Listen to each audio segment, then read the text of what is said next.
Ruby Russell. I'm a textile artist. I just graduated from Chelsea.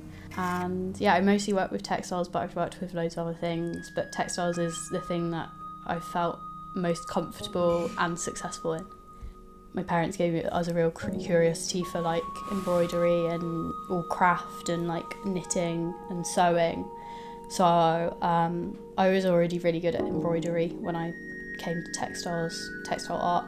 And yeah, my cousin definitely gave me a really, like I'd done embroidery as a child, but all my cousins showed me embroidery again as an adult, and I was like, I like that. And then it eventually worked its way from hobby to my practice.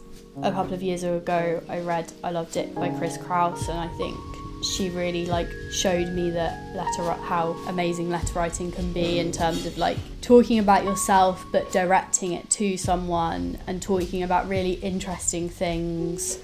Yeah, so I first came to cursive writing for this piece just because I wanted to say something quite vulgar but with really pretty words.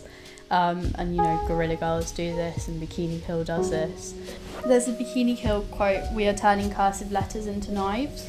And Vivienne Westwood would write letters to people, kind of manifestos in her cursive writing. With this piece specifically, I just wanted to say something that's quite rude, but make it look visually really pretty. So I got the idea for this quilt when I was scrolling through TikTok, and I kept hearing this TikTok audio, "'Cause Your Boyfriend's a Bitch."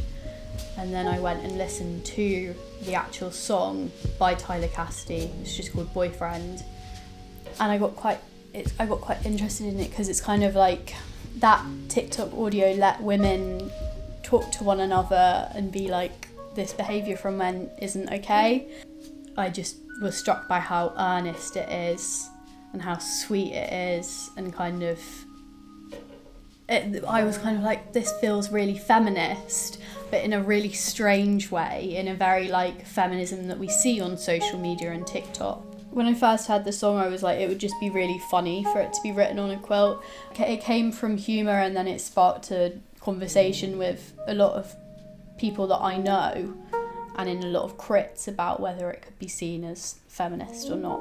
So I think I really like that it comes from humour but then sparks a wider kind of conversation, because I think it's just like, for my work at least, I love it when it makes my friends and family laugh.